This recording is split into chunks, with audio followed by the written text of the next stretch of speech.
Good afternoon, everyone. Welcome to the weekly check in, Life Unscripted. We have a guest today. Her name is Julie.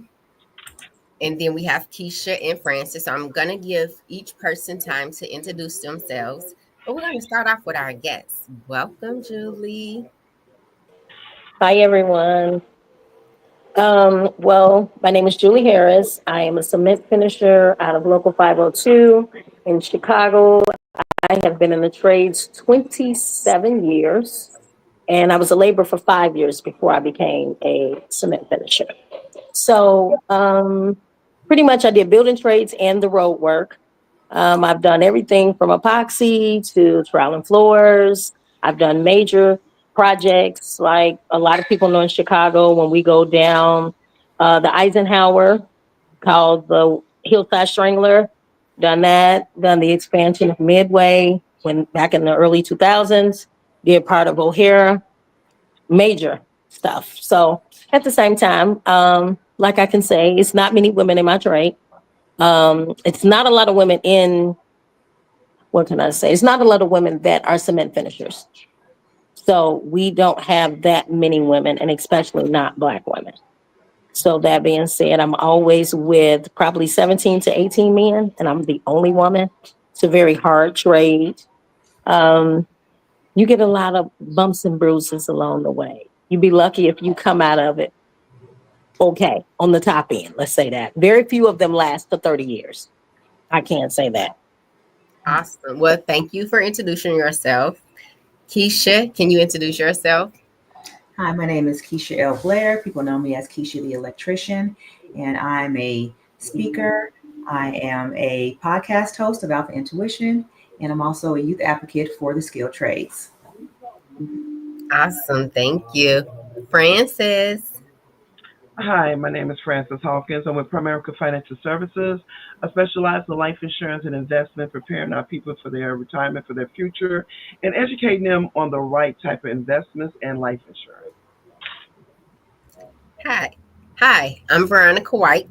I have a nonprofit. It's called Help from a Sister, where we cater to single parents who have a child on the autism spectrum. We provide tools, techniques, and resources to help them transition from where they are to where they want to be.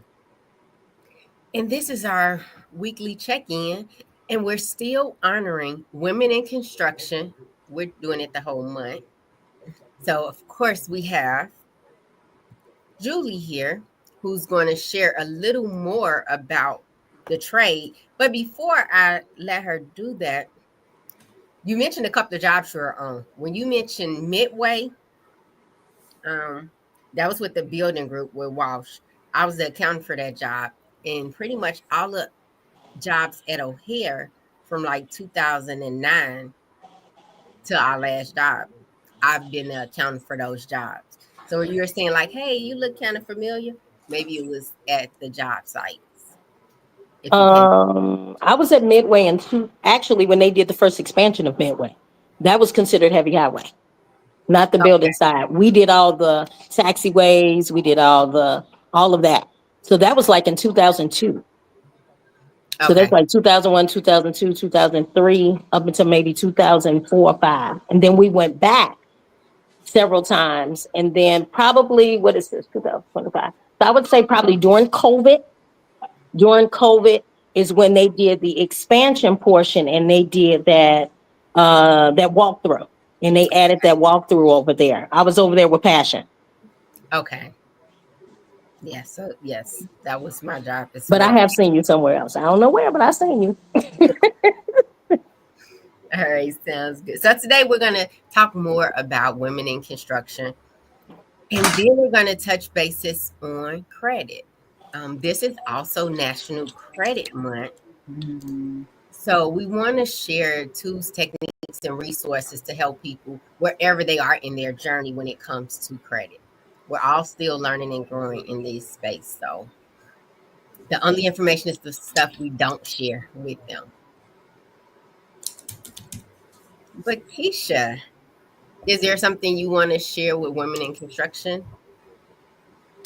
Oh, wow. This has been a phenomenal month. I actually had an opportunity to get out and do some networking this week, a couple of events that they had here in Memphis. Then I had a good friend of mine that actually called me in crisis asking me to come and to help them fix something at their business. And I said it was something really, really mild to me, but it was major to them. And I'm sitting here, okay, now I tell people, I'm at that age to where I like to teach people as opposed to get out and do the electrical work myself. But because it was a friend, I got her up and going, and she was just so happy. And I've been looking for a space to have my workshops. And then she offered for me to have my workshops at her location. So that's more to come. But I'm working on my Crafting Careers That Build tour. And if you go to craftingcareersthatbuild.com, you'll see that there's a landing page there, but there's more to come on that. So this is me getting out there, helping, getting into the schools to tell the schools more about the benefit of having a building trade under your belt and working in those fields that lead you to construction and ultimately to those lucrative careers for construction. Awesome. But did you drop the information you just did? Hold on, let me see. Yeah, so we can share that information with the Okay. community as well. But while you're looking for the link, I'll click on it when I see it. Francis, do you have anything you want to share on women in construction or on credit? Let's go to the credit part. I gathered enough information about one particular incident that just happened that I didn't know it could happen this way. One of my friends, well, my sisters, is looking to purchase a home. And what she had done was she had locked her Experian credit report. By it being attached to a different phone number, it was very hard for the lenders to pull her credit report.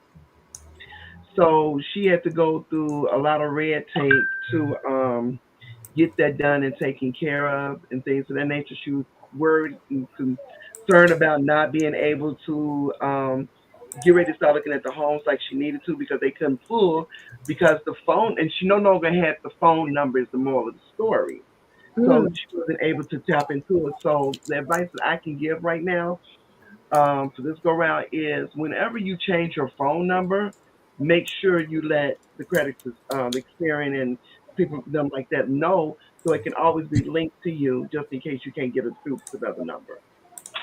Oh, that's good. So you only can put your phone number. What about an email? Because people do change their phone numbers often, but emails they kind of keep a little more consistent. Yeah, but that wasn't working either. It was not linking in with her. If somehow, because they needed to send her, this is why they need to send her a code, Mhm. and the code would have been linked to the phone number she previously had. Okay, Yeah, sounds great. Well, I'm going more back for the to information. okay. All right, Julie, I'm coming back to you to share. Can you share a little about your journey? Because you've been in construction for a minute. So, Um, yes, I can. I started construction in 1995 with the city of Chicago. I started as a laborer. I was with Curb and Gutter, which is the Department of Transportation. I did that for about a year and a half, maybe 2 years with them. Then I had a twist in my life, ended up getting pregnant. And of course, I wasn't able to work because at that time, when you get into construction, if you're pregnant, they don't let you stay on the job. It was dangerous at that point. Had my son. I didn't go back to the city. I ended up going private. At that point, when I went private, that's when I entered the private sector of that world of learning construction because it's totally different working private than it is working for the city of Chicago. Um, Went on from there, was able to be a laborer. I was a laborer and I helped to do Millennium Park. I was actually on the stripping crew with the carpenters. Totally different ball game. I was a different level. That's when I really understood what construction really was about because it was, I can say I learned a lot. It was a lot different than working with the city. So that's when I made a determination about what it was that I wanted to do because I had two kids at that point. So I had to make some real, I had to make some real choices about where did I want to go and what direction did I want to go in. And I had an opportunity to pick a trade. So that opportunity came, and I chose cement finishing because, for one, it didn't take as long. Our trade was only 3 years. I didn't want to start. I didn't want my pay to go so low because like I said, I was a single mother, had 2 kids. So I had to like make some real life choices. So I said, okay, I know concrete, not a big deal. So I ended up becoming a cement finisher. I started with Walsh Construction. They sponsored me. And my first job actually with Walsh, like I said, I started my apprenticeship with Walsh at Midway. And then I did Midway. Then at that same time, we were working, and they started the Hillside Stranglers. So we was all on the Eisenhower. And then I went on and we was doing stuff over at O'Hare when they was pouring all the ramps and stuff at night. So I did so many different jobs, Wacker Drive, all that stuff. And then as time went on, I just learned more and more about my trade. I got more and more comfortable. At one time, they wanted to always keep the women sectioned in one group. And that was either if you were in the buildings, they wanted to keep you in the buildings. If you were on heavy highway, they wanted to keep you on heavy highway. But we all know heavy highway, once the winter comes, you're not working. So now you're either getting unemployment or you got to find another job, or whatever the case may be. Mm-hmm. So for me, I ended up developing relationships with some of my business agents. And I told them, hey, listen, I need to work. I can't sit at home during the winter. I need to, make some money. And, a couple of them was like, nah, you stay. And I was like, nope. So when one wouldn't help me, I'd move on to the next one. So I would call whoever answered the phone. It didn't matter to me because it was all the same for me. So one of them said, hey, no problem. I'll put you never really poured floors. I hadn't really poured floors at that point. I had played with it a little bit, but I didn't know enough about it. So he started sending me out. So I started learning the building trade, which that gave me an opportunity to learn how to run some of the bigger machinery. And then I learned how to really trial floors and understand what that looks like, because it's totally different than pouring heavy highway. And when I wasn't working in the summer months on heavy highway, I would go to the building trades in the winter. So I was able to work year round. And then I was able to bounce from job to job to job. So I was able to meet so many different guys. I didn't have to wait and sometimes call BAs. I was able to call one of the foremans or the superintendents and say, hey, I'm looking for work. And he'll say, oh, Julie, I got some work for you. You available? Yeah. So that's how I was able to work at Kennedy King. I helped do Kennedy King with 2-in-1. Oh, okay, awesome. Yeah, we did the new Kennedy King. I did the University of Chicago when we did first of all, we did the first, when they had the area they did for the police station that they put over there. Then we went on and we did the dorms over there. So done several jobs in Hyde Park, a whole bunch of them. But what I can say that in this trade for women, it has not been an easy journey. How can I put it? And I don't want to say it like this, but I'm just going to be really honest. The racial barriers are real. It's real. It's really real. I've had instances where I've even asked to bring other women in, or even Black men at that point. And you'll get, well, okay, wait a second. We'll see. Or do they have a sponsor? Well, we'll get there. We'll get them somebody. Not a big deal. Oh, well, right now work is slow. But it would be like, wait a minute. But you'll have a conversation with somebody else and they'll tell you, oh, yeah, so-and-so just got his neighbor's son in. Really? I was just told that work was slow. So at this point, I would just go to the head, to the president, like, hey, what's really going on? Because our demographics is not looking the same.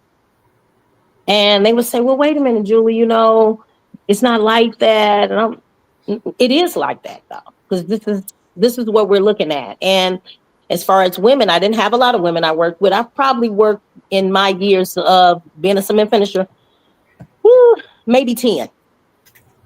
Oh, wow. Maybe 10. And that's in a period of time.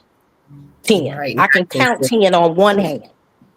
So I can tell you, we probably don't even have 10 women that are in Local 502. And when I say 10, I mean 10 in heavy highway, including heavy highway and the building trade. Now, the city, that's a totally separate entity. But in the private sector, no, it's not. A lot of them have left. Some left because work was really slow for them, or some left because, of course, they play the we don't have any work. So, of course, when you gotta eat, you gotta figure something else out. So I know women that have left and have not came back. And it's sad to say, I don't think that they actively look for women, and I'm just being honest, they don't. For me, I think they have to be forced to look for women. Is there a way? Are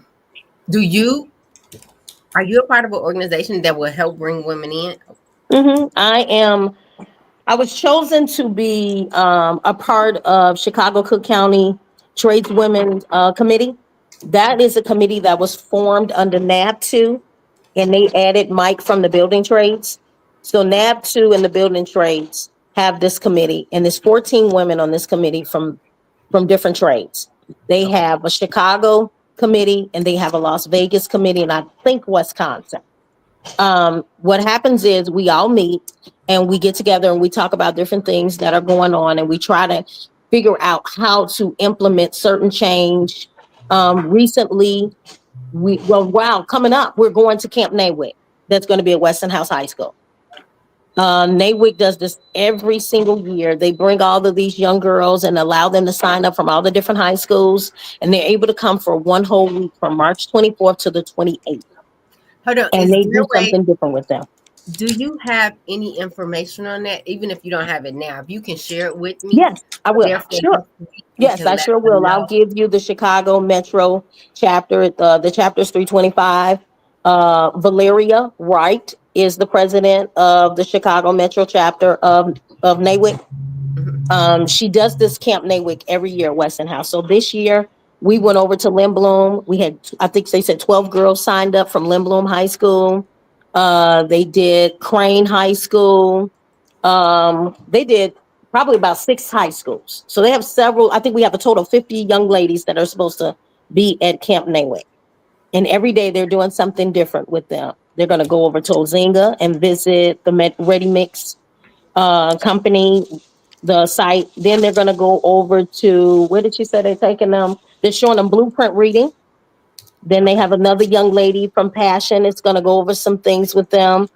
And just so happens, I met a young lady with Passion. She does all of their social media, but she does stuff with drones. So she's going to teach them about how they set up, and she does all of their social media and looking at all their buildings, and going to show them how she does everything with the drones and stuff for them. So they have something every single day. Now that last day, it's going to be myself and probably 6 or 7 other young ladies from my committee. And we're going to come and we're going to speak to the young girls and tell them about what each one of our trades do, how they can participate, how they can sign up, and might do a demonstration. Last year, I showed them how to build boxes, like little pads, little concrete pads, and they put their names on them. Another young lady was there. She talked to them. She's an insulator. She talked to them about insulation. And then Phyllis she's the president of the local 1092 for the city of Chicago. She was there. She's on the committee as well. So she talked to the young ladies and stuff. So we've been doing a lot of stuff. I do go out to the high schools, and I do go out and talk to the kids, and I do different things at different high schools and try to get the young ladies to understand how important it is that, everybody doesn't go to college, but this is another way for you to be able to come into something where the trade is going to always be yours. Always. You can take it with you wherever you go, no matter where you live, you can take it with you. So just talking to them and trying to get them to understand what the trade really looks like. It doesn't always have to be where you're a cement finisher like myself or an electrician like Keisha. You can become a project manager. So many different things you can do. They have attorneys that deal with construction. So it's so many different things that you can do. You don't necessarily have to do what I do per se, or what Keisha does, or anything like that. So Yeah, I agree with that 100%. yeah, they don't necessarily have to be a tradeswoman. There's so many different things you can do. You can be in an office and still make a difference. So Absolutely. yeah, so I go out and I enjoy doing it. Let me say that. I do enjoy doing it. I enjoy outreach. I do. Awesome. Thank you for I do. sharing. So, do you have any tips on credit? Where are you with your credit journey? Did you see that ad? No, I'm No, just kidding. that's Mine's is okay, but I'm building more. And maybe you can help me and tell me some stuff Mhm. because I need to understand it. Okay, so you see all these people out here and everybody got a credit class. So that's another thing that scares me because a lot of times you be scared, because this person might say, oh, so and so, know how to help you with your credit and they can help you and show you how to do this. I'm just weary because you have so many people and you don't want your social security out there with just because so-and-so said they know so-and-so. You just have to be very cautious. So one of the things for me is like, I'm back in the rebuilding of my credit. I do want to learn more about business credit because I do have a business and I do have a nonprofit and I do want to build out that credit. I do want to learn more about, like she was talking about, the different phone numbers and the addresses. I have 2 addresses attached to my credit that I want to drop. So there are things for me that I'm in the process of still learning. And maybe you ladies can tell me something because I don't know as much as I should know, but I will say I'm open to learning a lot about my credit and even more because I want to be able to be on everything auto pay, okay, at the 850, 830. So I'm just being honest. I'm okay. not going to sit here and tell you, girl, I'm at a something. No, never. I'm going to tell you this is that I actually, it took me a while to actually get to the point to where I built my credit up. Like I say, I had on my episode podcast yesterday, had someone on there who was very well versed in the credit world. And the name of that show was The Energy of Wealth Aligning Mindset and Money. That was on my episode. That was episode 38. And we talked about just how sometimes people will spend money on certain things and won't even think about the outcome. Like if you go to a store and they say, hey, you can get 20% off if you sign up for this credit card. Now, if you got a 430 credit score, you're not going to get that credit card. And all that's going to do is ruin your credit even more than it's already ruined.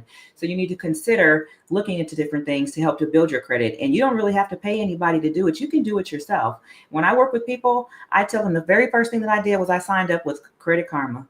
Yes. And they have tips and tools and a lot of different things on there that will help you to understand more about your credit and the things that you can do to start to rebuild it yourself. But the very first thing you need to start with is to stop living beyond your means and stop looking to buy things that you really don't need right now. Because when you try to finance something, finance is you just digging a hole deeper than you're already in. And basically what you're saying to yourself is that I'm too impatient to wait until I save the money up to buy this. So what I try to teach my children is that credit is used to build credit. Credit is not used to buy things when you don't have money. When you don't have money, you need to go get a job. That's my advice. Yeah, that is.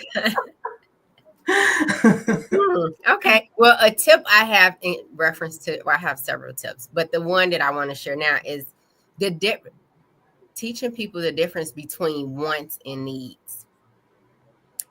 Your needs, food, shelter, having a place to stay, those are the basic needs. Mhm. Everything else is a want. And if it's a want, you should prepare for that want. Prepare for what you want to do and don't just buy on impulse. Right? Use credit like it's cash. I tell any and everybody, no, I am not a fan of paying someone else to fix my credit. Mm-hmm. I'm going to sit, research it, and fix it myself. Yes, it's going to take a little longer. They used to have different programs that are out there, like St. Paul Federal used to have Dreams Begin, where you can get a secure loan, right? And then pay on it every month, and that reports on your credit. Now they have secure credit cards. You can get a secure credit card. Use it like it's cash. If you have the cash to pay for it, go put it on the credit card because you want to use credit. You want to use somebody else's money to get everything you need and get the reward points. That's it. You don't want to pay them not a cent of interest. Go ahead, Keisha. I was just thinking of when you said using somebody else's money, that's like a poverty mindset, because ultimately what you need to think is that I'm using my money. I'm using the credit. I'm putting this on credit, and I'm getting the reward from the points, and then I pay that credit off with the money that I have in the bank. So technically I'm using my own money, and all I'm doing is using the credit card so that I can get the points, and I can use those points to go purchase trips, to go book rooms, to go to concerts, different things like that. So it's not using somebody else's money, it's using your money.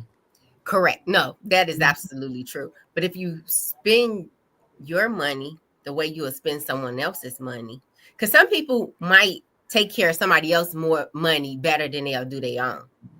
But if you know at the end of the day, yes, this is coming out my pocket, whether I pay for it now at $19.99 or 6 years from now and I pay $600, I still got to pay for it. But if I prepare and say no, how do you tell yourself no and be okay with it? What I do is I look at my bank account. If I don't have the money, I'm telling myself no, whether I got a credit card or not. It's like, nope, not for me. You know, something I don't have and I don't want is store credit cards. It's a no for me. My sister and I had this conversation. You'll find people going in stores and getting all these store credit cards. Like, you know, they'll say, oh no, you get the store credit card. And well, first of all, why would you go and you have to earn all these points to get $50, to get $30? Like, let's be real. So you have to spend $5,000 to get $50? Like, this is totally ludicrous. Like, this doesn't even make sense. So I have people that I know that will get a store credit card. When I tell you in 5.3 seconds, 5.3 seconds. And I'll say, why do you get a store credit card when you could just have that 1, 2, maybe 3 major credit cards and you can use them anywhere? But a store credit card, you're stuck right there. The interest is high. And how often are you going to use it? Well, let me tell you this. I use mine at my utilization rate. That way it looks like I'm worth more. I have more credit on paper. And that way, when I spend those major credit cards, it keeps my utilization rate under 10%. And I know most people think that you need to keep it around 30. That's way too high. I tell people, and I tell my children, keep it under 10%. That will keep your credit score high. So let me ask you this. Do you tell them to, if they, let's say they go in Macy's and they say, come on, get your Macy's credit card. You can save X amount of dollars and I'll give you 15% off. Well, is it really necessary to get a Macy's credit card when you already have a Discover that might have an $8,000 limit or a $10,000 limit, or you already have an American Express or whatever, so be it? Sometimes would you, okay, tell me if I'm right or wrong. Sometimes isn't it worse to have a regular revolving credit card sometimes because the interest on them are so much more higher? And if you decide you don't want to use the card, because some of them have penalties if you don't use the card. That's only if you don't use it within like a year. So what I usually do with my revolving credit cards, even if I go buy some gas on it and I'll pay the gas off. So the biggest thing that you have to remember is that whatever you put on there, you need to pay it off at the end of the billing cycle, and don't carry a balance, because when you carry a balance, that's when you get hit whatever that high interest rate is.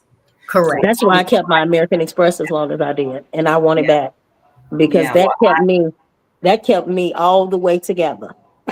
Oh, you're saying the American Express Green. Yeah, I had my American Express because I had a rewards card. You had to pay that rewards back in 30 days. There was no doubt about it. Cards, a lot of them, but with the things that I do, like I said, I make sure that I have to use them at least once within a 12-month time frame so I don't lose it. And then whatever I put on there, I pay it off at the end of the month. I pay it off at the end of the billing cycle. That way I don't get hit with those interest charges. And in my mind, I know that whatever I'm charging, I have that money in the bank. So I'm not spending anybody else's money. I'm spending my money. That way I get the points. And I also get my credit that goes up because now I'm using this credit card. And whatever it was 15% off, I'm getting that 15% off when I signed up for it. Now, I only tell people to sign up for it if you know you're going to get approved. Don't sign up for a credit card knowing good and well you're not going to get approved for it just to get that 15% off, because that's going to ruin your credit even more than it already is. Correct. And then you should not focus on whatever the interest rate they're charging, because your goal is not to pay interest. Correct. Use the money use your credit like it's cash. Because if you spend cash and use credit at the same time, you're digging a hole for yourself and you're going to end up deep inside that hole. Yeah. You can't use credit and spend money at the same time. You got to pick one. I'm gonna And I would say piggyback credit. off a Go ahead. couple to you guys. Uh, you're right. I would take time out and get my own credit together because trusting somebody else is the worst thing to do. And then they have it where it'll stay out for 90 days so you can purchase a house, but then it's coming right back when you could take your time in setting up something with the creditor to where you could pay half of what you owe, sometimes under half of what you owe. But nowadays, I'm taking a look. 'Cause I am in the rebuilding stage, preparing myself for my future. But you got Kalana, you got Afterpay, you got all these other places. I would prefer to utilize them with no interest, even though it's coming out every 2 weeks. So I know I'm on a budget. Whatever coming out, I can still purchase some things that I want. They selling anything from tires, refrigerator stoves. I'm just exaggerating about that. I haven't seen that part. But they are doing so much to help people get things that they want without using credit. So you can still build your credit and get some of the other things that you want and use your credit for emergency purposes. That's what I've learned the hard way. They have each lane for things to go in so I can keep on my credit, what, gum or something like that. It can save utilization and still get the clothes I want if that's the case, or the purse I want. You know what I'm saying? Because that's going to make sure you're on a budget because when that paycheck hits your account, you atomizing everything that you got coming out and you're going to put that in. So that's what I'm saying. Use another source instead of using your credit card. Use Carlano or Or Afterpay. even a firm. Even Oh, a firm. A firm actually checks your yes, credit. there's a firm. You cannot get a firm or shop the shop pay if they don't check your credit. Yes. Okay, That is a y'all. given. That's a good topic. I think credit. I see we need to have some more discussion on this. So we're gonna continue this conversation to next week. I like what you all said. I like to put the information out there about the other programs that you can have that will break the payments down for you. But I'm gonna come with some more information because my goal is how about save for that purchase before you get it?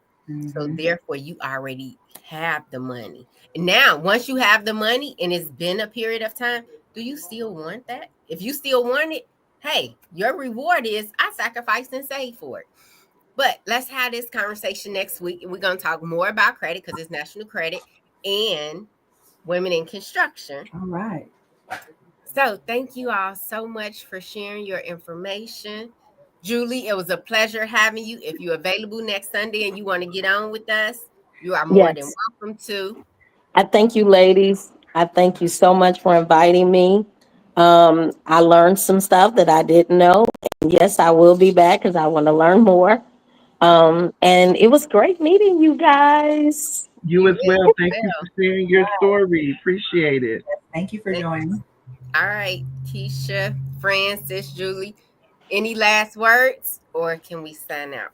Crafting Careers That Build tour. Go to my website, craftingcareersthatbuild.com, or you can just call me on my number that's listed on the screen, and I can come into your schools and speak to the kids about skilled trades. You Awesome. can catch me on Facebook and Instagram under my name, Julie Harris, or Julie_Shy Health. Send me a message. And I also go to the high schools here in Chicago. I am a chairperson for the Chicago Cook County Tradeswomen Committee. And I'm also a member of NAWIC. So you ladies or men, anyone can reach me that way. And I thank you so very much. You're welcome. And Julie, you're going to send me some information so I can put that out there next week about the different programs you all have Yes, I coming up will. so we can I sure share. will. I will not forget. Sounds great. Francis, Okay. any last Yes, you words? guys, if you want more information, what I'm doing now is I'm sending out brochures about how money should work for your future for retirement so you won't go back to work during the age of retirement. And also, I'm giving out free financial need analysis. So, therefore, you can see how much money you need to accumulate for retirement and don't depend on Social Security and things of that nature. You can reach me under my name on Facebook and Instagram. Awesome. And remind me next week too. I have a tip about Social Security, even though we shouldn't depend on it. They got some information that I like to share Okay. with about it too. All right. Well, thank you, young ladies, for sharing. I hope y'all enjoy the rest of your Sunday. Thank you for tuning in for the weekly check-in, Life Unscripted. Talk to y'all soon. Have a great one, guys. Bye.